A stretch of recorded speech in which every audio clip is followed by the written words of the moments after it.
Hey guys, Ningen here, bringing you the first of probably many Elden Ring videos. Those of you who know who I am already from my previous channels know that despite making content that's normally very different, the Soulsborne series is probably one of my favourite series of games of all time. So I do want to be doing some content on it. So I thought, what better place to start than right at the beginning for those of you out there who may be wondering which is the best starting class for you.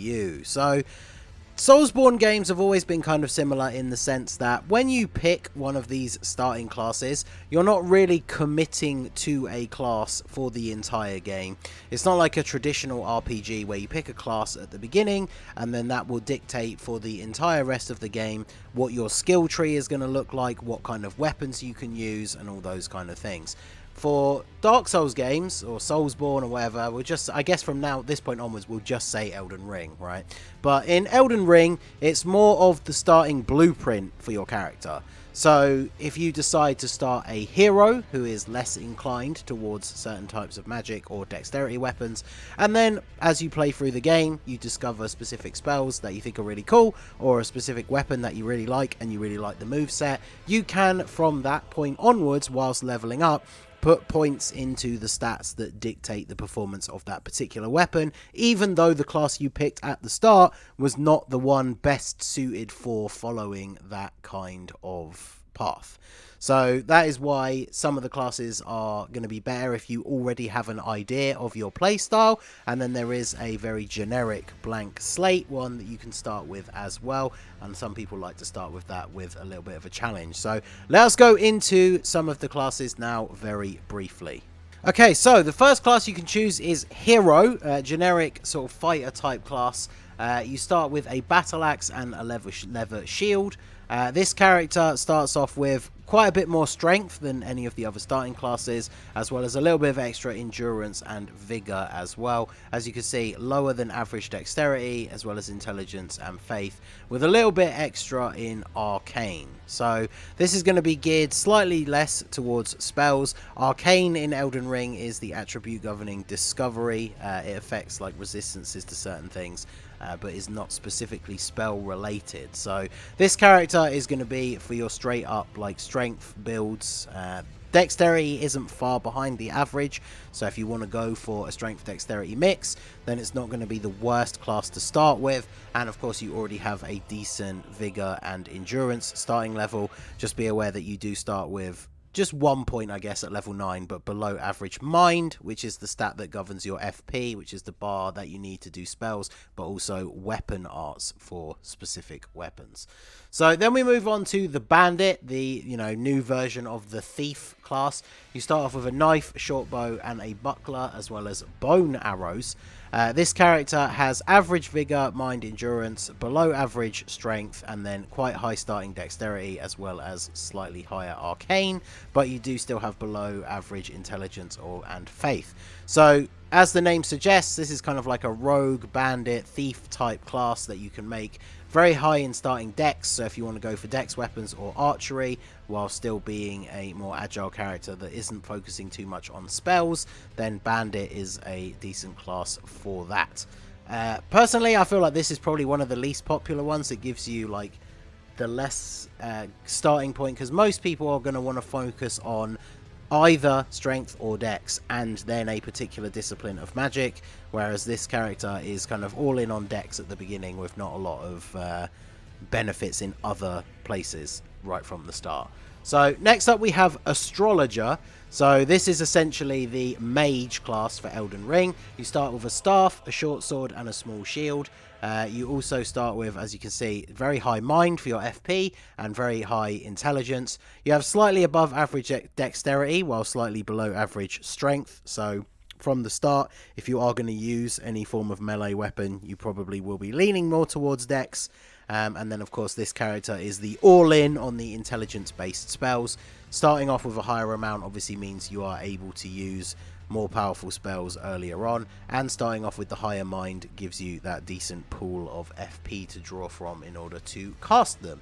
Next up we have Warrior. So Warrior is the dex-based fighter build. So it differs from the Bandit class, in the sense that you start off with less arcane, you've got very solid dexterity, but you have slightly higher vigor and endurance, as well as having the average of 10 strength rather than Bandit, which starts at 9. So this character is perfect to start with if you want to build what is known as a quality build. If you've never heard that term before from Soulsborne games, it is basically there are weapons that can be based on both strength and dex, and they scale to them, not always equally, but they scale off of both of those stats, meaning if you want to use those particular weapon classes, your character needs to have a decent amount of both strength and dex. So if you want to build a character like that, this is another one of the decent ones to start off with. Start off with dual scimitars, a buckler, as well as the armor set. Pretty decent, looks cool. This is another very exciting one, very similar to one of the starting classes from Dark Souls 3, which you'll be familiar with if you've played that one. Next up we have the Prisoner. So this is a very interesting looking one. I believe they even mention in the trivia somewhere, but yeah, the design seems to be influenced by Griffith from Berserk with the strange helmet that he has. So you start off with a rapier and a staff, and his stats are pretty average across the board, really, until you get to like dexterity and intelligence are slightly above average. Faith is way below average. So if you already know that you want to go for the intelligence based spells and not touch the faith based spells, this is obviously a good starting class because you don't have to waste any points in faith, and then all of the rest of the stats start at a very reasonable level. So if you want to play as a character that is going to be using a lot of intelligence based spells, but you don't want to start off as weak in the other stats because you want to do a lot of melee fighting than the actual Astrologer class, then Prisoner would be an interesting one for you to go for. Plus, you know, look at this crazy helmet. Who doesn't want a piece of that? So if you want to go for intelligence based spells but not be as weak right from the start in terms of melee combat, then Prisoner is definitely the better option over Astrologer. So next up we have Confessor. So the Confessor is an interesting class. It's kind of like a quality build with some faith thrown in. So as you can see, you've got a very nice average spread of stats. Only intelligence and arcane are below average in the stats. You start off with average for vigor, slightly higher mind, so you've got that FP, and then you've got 12 strength and 12 dexterity. So perfect for quality build weapons, and then your faith is at 14. So obviously if you want to use faith-based weapons, then this is, or faith-based spells, this is going to be a very good starting class. You start off with a broadsword, a kite shield, and the seal, which is the PvP item, so this is going to be very interesting. You also have a heal as well, so this is kind of like the cleric starting class. There was one in Dark Souls 3 that's, I've already forgotten the name now, that started with a spear and like a basic healing spell, so this seems kind of similar to that one. Next up we have the Wretch. So this is the one I was talking about. This is the character that gives you kind of like a blank slate. So as you'll have noticed with the spread of stats, let's take the Confessor for example, soul level 10, all of these stats will add up to a particular amount, and then you've got Prisoner, soul level 9, all of these stats will add up to one lower than the Confessor because these characters are already starting at a specific level. The interesting thing about the Wretch, who basically starts with nothing but a club, you start at level 1 and all of your stats are 10. So if you already have an idea in mind for a build that is going to incorporate multiple different stats, like maybe you want to be using quality weapons with like strength dex, but then you want to be using intelligent spells, this is obviously going to be a class that starts with an already reasonable amount in each of those stats, but is also starting at level 1. So the first few level ups are going to be cheap and easy to get, and then you can put those into whichever stats you want, and already those stats are going to be above average. So people often like to start as this class for a challenge as well, because you don't start with anything except for a club, so it makes it a little bit more difficult, and it does give you a little bit of extra ground to work on. I did do the maths adding up all the stats, and starting off as a Wretch at level 1, obviously you have 8 stats, so they add up to 80. All of the other classes all add up in terms of whatever level they are. That's how many more stat points they have. So you don't get any advantage in getting like extra points to spend, but because you only start at level 1, you have a bit more room to play around. But the only downside is obviously if you want to play as a class that, say for example, you know you're never going to use intelligence based spells, your intelligence starts at level 10, there might be one of the other starting classes that is slightly better for you that starts with lower than 10 intelligence but better points in the stats that you do want to use. So Wretch is going to be a very interesting one. I do always like having a run where I start as the deprived class, but probably won't pick this one for my first playthrough. But this one definitely gives you a lot more creativity overall with how you can build your character. So next up we have the Vagabond. So this is one of the really cool looking ones. I love the art for this. So the Vagabond starts with a long sword, a halberd, and a heater shield. You start off with a very solid amount of vigor, so decent health. You've got average mind, slightly higher than average endurance, and then you have a very good strength and dex. So if you want to go for that quality build, but you're not really that interested, or you're not too sold at the beginning on what sort of discipline of magic you might want to go down, this one starts with both intelligence and faith at 9, so 1 point below average, but obviously only 1 level up will get you to 10, and then you can build from there if you decide you want to go for one of these disciplines of magic. But you're starting off with 14 strength and 13 dex, so pretty much any weapon you pick up early on, it's not going to be, you know, taking you tons of level ups in order to get your stats in line to use those particular weapons, and it will allow you to use not only the weapons that scale from both, but if you find a really interesting strength weapon and a really interesting dex weapon early on in the game, your stats are not going to be far off those requirements without having to level up a ton. Whereas if you start off as a very strength heavy character with low dex and you find a super good dex weapon, then you're going to have to sink a bunch of level ups worth of points into dex before you can use it. So Vagabond, definitely a very cool starting class. Looks cool in terms of the art. I can see a lot of people picking this one just because of how cool they are. So next up we have Prophet.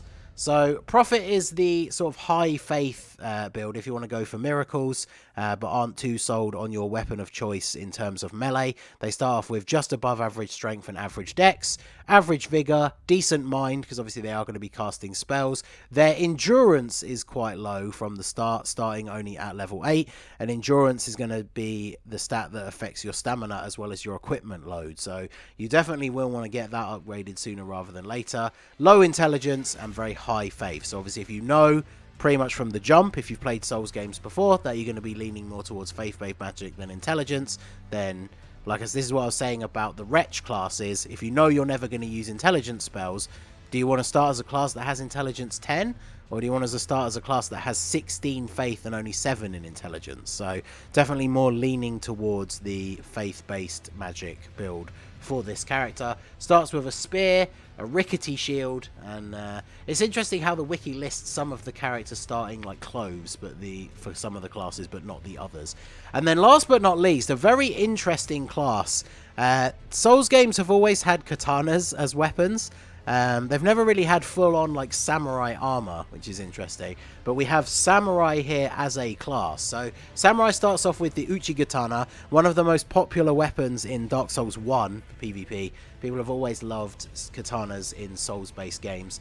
It also starts with a longbow and a shield. This character is a very average across the board for all stats, apart from when you start getting into the magic-based stats. So below average intelligence, below average faith, below average arcane, but then every other stat gets a bit of a bump. So you've got higher than average vigor, mind, and endurance, 12 strength, 15 dex. So leaning a bit more towards dex, because katanas are normally dex-based weapons, but it means you'll be able to use a lot of the quality build weapons that scale off of dex and strength as well, because you're starting off with reasonable numbers. And I would be very keen to get this samurai armor in the game. I'm a big fan of samurai lore and everything. I've always liked using katanas in Dark Souls games, as much as it's a big meme, being a big old casual using a katana. But samurai as a starting class is definitely very, very cool. So those are the 10 classes that you can start with in Elden Ring. As I said right at the beginning, these are basically just blueprints for you to build your character off of. There's literally no reason why you can't start a game as a prophet and then find a really crazy intelligence spell that you like, and from that point onwards just put all your points into intelligence and then the various other ones for weapons, and completely change from being a faith-based build to an intelligence-based build. It's just a good idea to have a picture in mind of the building blocks to start your character. Obviously, if you've never played a Souls game before, you probably don't have any ideas about, you know, whether you want to go towards faith-based or intelligence-based. And if you are starting off for the first time, I probably wouldn't recommend the Wretch just because you are starting at a disadvantage. So if you're someone who has no idea what kind of magic you would like to progress in the game until you start finding spells, I think Vagabond is probably going to be the best class for most people, because you start off with slightly lower points in these, which you can start to build up once you find spells later, but you start off with very decent numbers in all the other stats, which when it comes to exploring the beginning part of the game and just, you know, hacking and slashing, taking down enemies, beating the first like mini bosses, and then actually finding those better weapons and spells, this is going to be the good one to start you off. So if you're an experienced Souls player and you want a challenge, you probably already know what you want. Potentially you are going to be one of those people that starts your first playthrough as a Wretch. If you're newer to the Soulsborne series, then Vagabond definitely seems like one of the best starting classes. So let me know your thoughts down below. Do you have a class in mind? Do you already have ideas? Obviously, as a Soulsborne player, I think I'm going to stick for the good old faithful PvE masterclass build of using Strength Faith, but we will see how it goes. I'm very much looking forward to the game releasing and making a lot more content on it. Let me know what you guys think down below, and if you have any ideas in mind already, let me know what you are thinking for your build. So that is going to be it for the video, guys. This has been Tarnished Ningen. Let me know down below all your thoughts on this, and smash that like button, subscribe to the channel if you are new for more upcoming Elden Ring content, and I will see you all again soon. Have a good one.